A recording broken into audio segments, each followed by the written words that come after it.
A voz do cidadão. A voz do cidadão. A voz do cidadão. A voz do cidadão. A voz do cidadão. A voz do cidadão. A voz do cidadão. A voz do cidadão. A voz do cidadão. A voz do cidadão. Boa tarde, cidadãos e cidadãs. Hoje nós vamos comentar aqui essa trágica notícia política dessa semana, das eleições de 2010, relativas às alianças polêmicas dos dois principais candidatos, do candidato pelo PT e do candidato pelo PSDB. Se não vejamos, o candidato do PT já está público e notório, e afirma e defende a aliança com notórios enrolados com a justiça eleitoral, a justiça penal brasileira, como Jader Barbalho, Fernando Collor de Mello, Renan Calheiros, que teve aí há um ano respondendo por N questões, Antony Garotinho, que está agora inviabilizada, praticamente inviabilizada,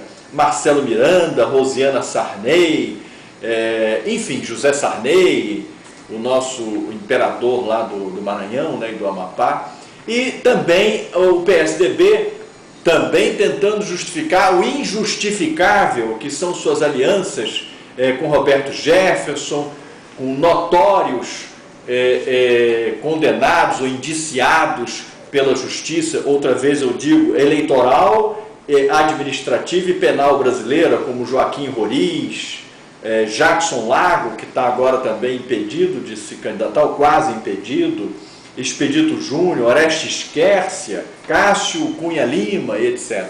Tanto um bloco quanto do outro vem justificar para a opinião pública, para o cidadão eleitor brasileiro, que os partidos têm que ter realismo, os partidos têm que ter o direito de ir atrás dos votos, os partidos têm que garantir o tempo de televisão, quer dizer, se flexibilizando a questão ética. Não precisa se lembrar aqui que desde Max Weber, essa questão da ética e da cidadania é fundamental. Com que direito, um cidadão, um candidato eleito ou a ser eleito exige uma ética de convicção individual do cidadão comum, em função de uma ética de responsabilidade, como diz Max Weber, a ética da política, ela é diferente da ética individual, da ética do cidadão comum.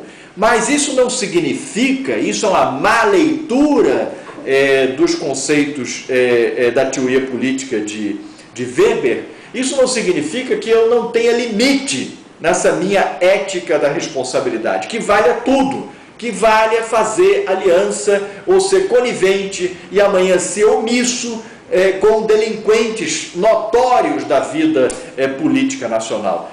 Isto é uma interpretação equivocada da questão da ética da responsabilidade weberiana, porque contra isto eu tenho o dito popular: dize-me com quem andas e eu te direi quem és.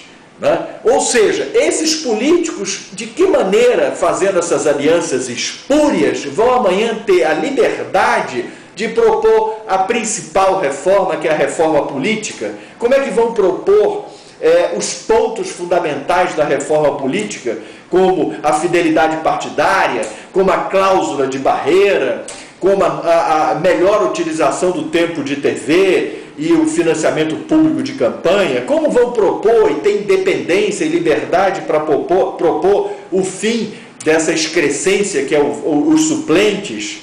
Como vão propor a rechamada? Como vão propor essas questões fundamentais da política baseada numa ética de responsabilidade, se eles estão, na verdade, presos a uma falta de ética, a uma antiética através dessas coalizões? Essa é a pergunta que o cidadão eleitor deve fazer neste momento.